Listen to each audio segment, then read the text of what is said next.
ہماری ویڈیوز کو دیکھنے کا بہت بہت شکریہ۔ اگر آپ کو ہماری ویڈیوز پسند آ رہی ہیں تو ہمارے چینل کو سبسکرائب کیجیے، گھنٹی کے بٹن پر کلک کیجیے اور کمنٹس میں ہمیں اپنی آراء سے ضرور آگاہ کیجیے گا۔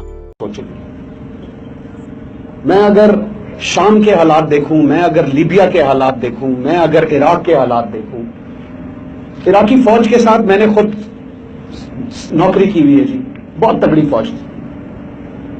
صرف ایک کام کرنے میں یہودی کامیاب ہوا، اس کو شیعہ سنی میں فوج کو تقسیم کر دیا، عوام کو فوج سے دور کر دیا۔ آج عراق کی حالت دیکھیں،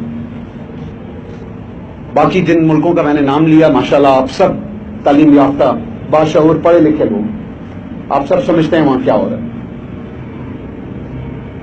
جس دن دشمن ایک چیز میں کامیاب ہو گیا، صرف ایک چیز، کہ آپ کو اور آپ کا جو بھائی وردی میں اس میں تھوڑی سی دوری پیدا کرنے میں اگر کامیاب ہو گیا تو بس پھر پاکستان کا اللہ تعالیٰ حافظ۔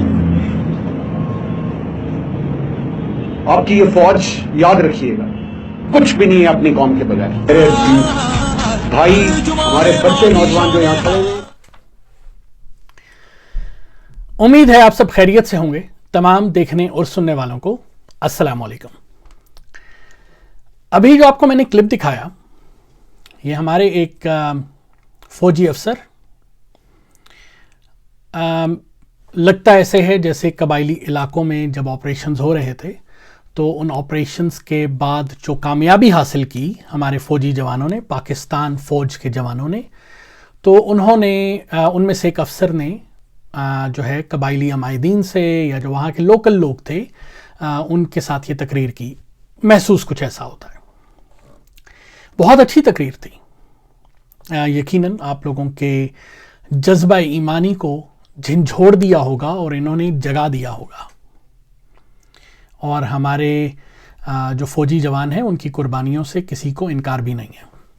یہ ویڈیو کلپ مجھے کسی دوست نے بھیجا جن کا یہ خیال ہے کہ میں پاک فوج کے خلاف ہوں، تو میں نے سوچا چلیں، ٹویٹر پہ ایک ہیش ٹیگ بھی چل رہا ہے جس کا عنوان ہے اگر فوج نہ ہوتی تو۔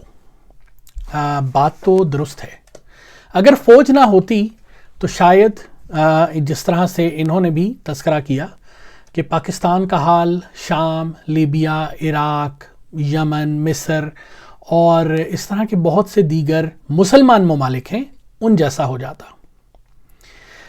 اس کے ساتھ ہی میں انہی کی تقریر جب سن رہا تھا تو میرے کانوں میں ایک اور آواز آئی۔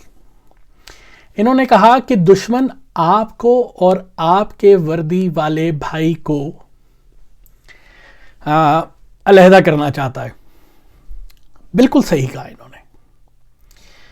دشمن یہ چاہتا ہے کہ آپ میں اور آپ کے وردی والے بھائی میں تفریق پیدا کرے، لیکن شاید ہمارے کچھ افسران اس کا آلائے کار بنتے ہیں، اور وہ فوج میں اور عوام میں جب فرق کرتے ہیں تو تب یہ مسئلہ پیدا ہوتا ہے۔ عوام کا ایک ایک بچہ جناب فوجی جوانوں کے ساتھ کھڑا ہونے کے لیے تیار ہے۔ عوام کا ایک ایک بچہ اپنے ملک، اپنے وطن کے لیے جان قربان کرنے کو تیار ہے، لیکن وہ اس چیز کے لیے تیار نہیں ہے کہ آپ اس کو صرف اس لیے کچھ براعات نہ دی جائیں یا کچھ اچھے طریقے سے اس کے ساتھ بات نہ کی جائے کیونکہ وہ ایک سویلین ہے۔ یہ سویلین آپ کے ساتھ کھڑا ہوتا ہے تو فوج مضبوط ہوتی ہے۔ اسی لیے میرے ذہن میں بھی ایک ہیش ٹیگ آیا، اگر عوام نہ ہوتی تو۔ اگر عوام نہ ہوتی تو آپ نے اس فوج کو اور اس زمین کو لے کر کیا کرنا تھا؟ آپ لوگ اسی عوام میں سے نکلتے ہیں اور اسی عوام سے آپ کو طاقت ملتی ہے۔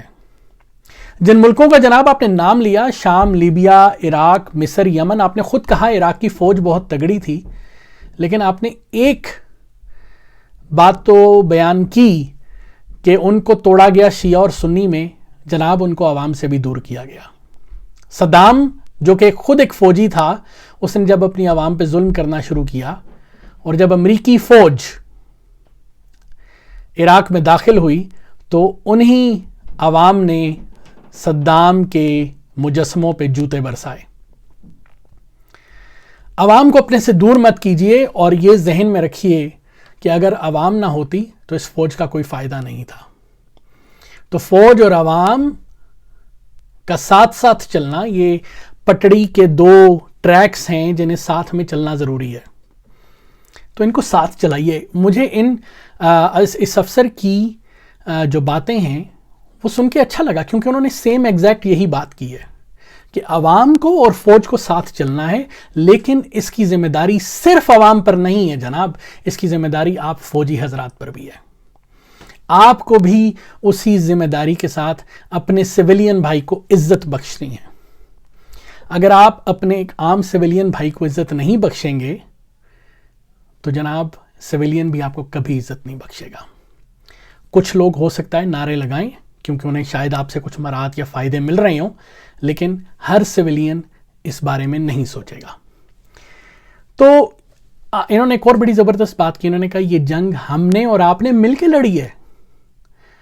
ہمیں بھولنا نہیں چاہیے کہ ایک اعزاز حسن نام کا بچہ تھا جس نے اپنی جان قربان کی اس ملک کے اوپر اور سینکڑوں بچوں کو بچایا. وہ فوجی نہیں تھا جناب، وہ انہی سویلینز میں سے تھا. شاید ہم بھول رہے ہیں 50,000 پاکستانیوں نے اس دہشت گردی کی جنگ میں 50,000 سے زائد پاکستانیوں نے اپنی جان دی ہے. وہ سارے کے سارے فوجی تو نہیں تھے، لیکن انہوں نے اس جنگ کو لڑا. انہوں نے آگے بڑھ کر بم دھماکے فیس کیے، گولیاں برداشت کی. تو صرف یہ چیز عوام کو اور فوج کو دونوں کو مل کر سوچنا ہے کہ وہ انہیں ایک ساتھ چلنا ہے. عوام کو مضبوط کریں گے تو فوج خود بخود مضبوط ہو جائے گی. آپ عوام کو مضبوط کیجئے. عوام کو جتنا زیادہ مضبوط کریں گے اتنی آپ کی فوج مضبوط ہوگی. تو اس کے ساتھ ہی جہاں فوج نہ ہوتی تو اس کے ساتھ ہی یہ ذہن میں رکھیے کہ اگر یہ عوام نہ ہوتی تو اس فوج کے ہونے کی ضرورت ہی محسوس نہ ہوتی. تو عوام کو بھی عزت دیجئے، فوج کو خود بخود عزت مل جائے گی. اپنا خیال رکھیے، خوش رہیے، آباد رہیے. اللہ حافظ.